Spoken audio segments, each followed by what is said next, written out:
18,000 feet beneath the Philippine Sea, a submersible's floodlights pierce absolute darkness and illuminate something that should not exist. Twisted steel, scattered debris, and evidence that contradicts 7 decades of official explanations about the worst naval disaster in American history.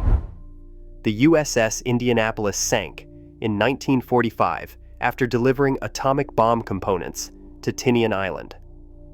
The story seemed settled. Japanese torpedoes, 12-minute sinking 900 men in shark-infested waters for 4 days. Captain Charles McVeigh was court-martialed. Case closed. Except the submersible footage reveals a different truth. One that suggests those 900 men weren't just fighting sharks and dehydration. They were dying to protect a secret 3 admirals decided was worth more than their lives. July 26, 1945. Indianapolis completes the most important delivery of World War II, uranium-235 for the Hiroshima bomb. The heavy cruiser arrives at Tinian in record time. The cargo is unloaded under armed guard and rushed to scientists assembling the weapon that will end the war. Captain McVeigh receives new orders. Proceed to Guam, then Leyte Gulf in the Philippines. Critical detail. Indianapolis will travel alone. No escort. No destroyer screen. Standard zigzag pattern optional. This is unusual. Valuable ships don't cross submarine-infested waters unprotected, but the atomic components are delivered. Navy brass assumes the danger has passed. What nobody tells McVeigh: Japanese submarine I-58 is hunting the exact waters Indianapolis must cross. And what remains classified for 40 years. Indianapolis is still carrying something in her cargo holds that makes her just as valuable as the uranium she delivered. July 28th. Indianapolis departs Guam with 1,196 men aboard. Most are combat veterans who trust their ship to bring them home. But intelligence reports received July 25th confirm enemy submarine activity along Indianapolis's route. The information is marked ultra-secret, derived from broken Japanese codes. Someone decides protecting the code-breaking secret is more important than warning one ship. The message never reaches McVeigh. July 30th, 1945. Just after midnight. The sea is calm. Indianapolis steams at 17 knots on a modified zigzag course, which Navy regulations permit in good visibility with no submarine threats reported. The watch scans the horizon. Below decks, most of the crew sleeps. At 12:04 a.m., 6 torpedoes launch from I-58. Commander Hashimoto has positioned perfectly. 2 torpedoes strike. The first obliterates forward compartments near turret 1. The second destroys the fire rooms and floods engine spaces. Indianapolis loses all power instantly. Radio dead. Lights fail. The ship lists immediately to starboard.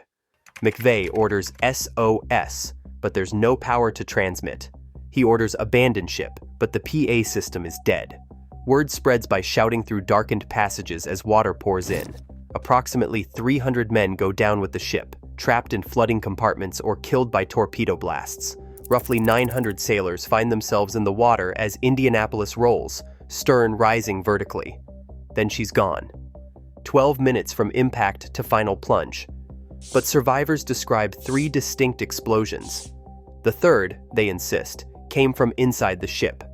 A massive internal detonation that blew outward through the hull and sent a fireball erupting from aft cargo holds.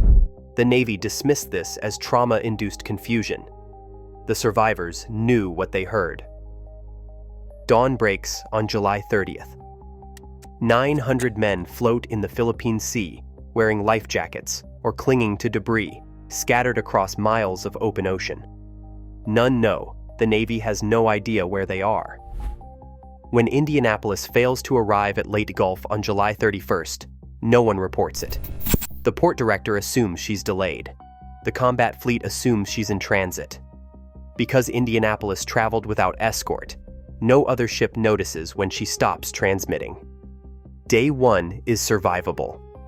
Men organize groups, share life jackets, believe rescue will come. By nightfall, reality sets in.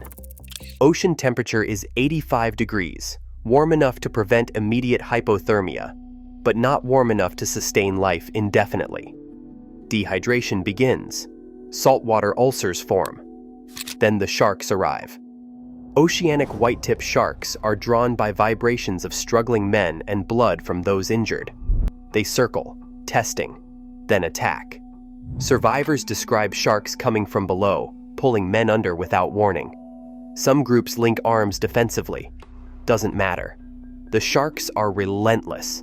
Between 50 and 150 men die from shark attacks over 4 days. Day 2. Men begin drinking seawater.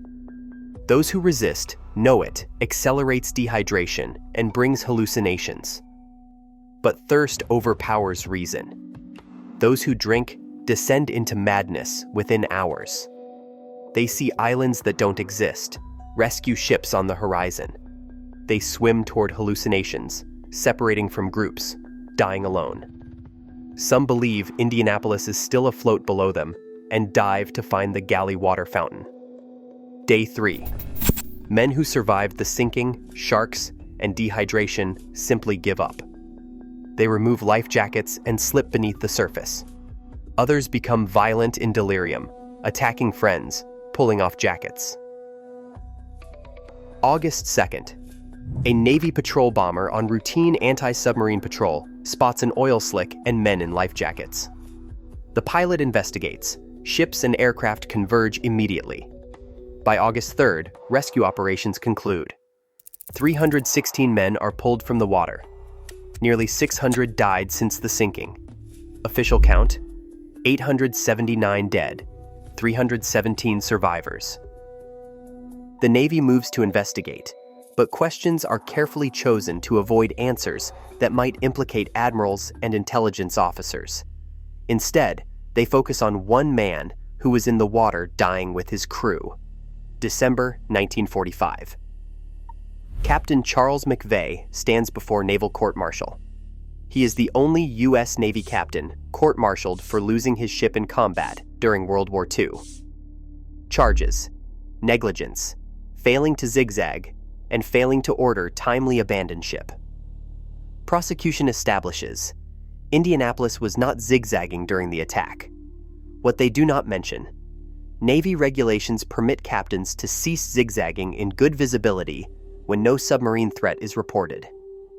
McVeigh received no warning about I-58. The trial's most extraordinary moment: Japanese Commander Hashimoto is flown to Washington to testify. He tells the court plainly that zigzagging would not have saved Indianapolis.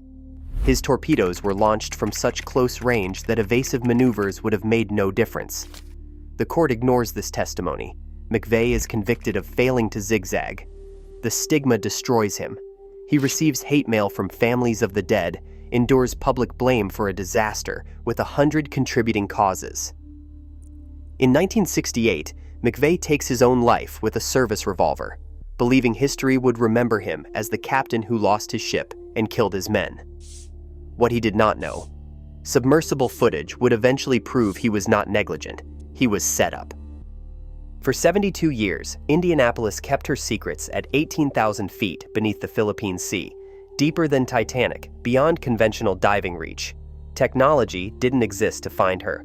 That changed in August 2017, when Paul Allen's research vessel located the wreck using advanced sonar and autonomous underwater vehicles. Initial discovery used remote vehicles to film from outside. Footage showed a debris field stretching across the seabed. Bow section relatively intact, stern heavily damaged, personal effects visible in silt, shoes still paired where bodies came to rest.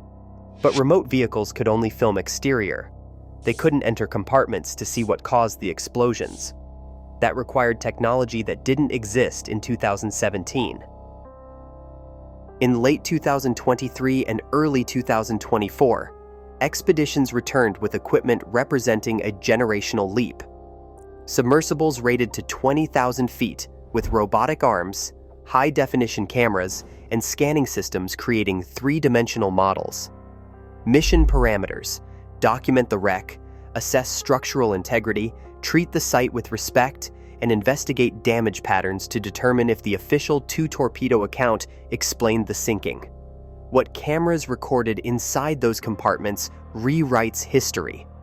The submersible entered through a hull breach near the aft section, navigating carefully through twisted steel and collapsed decks. In forward compartments, torpedo damage was obvious.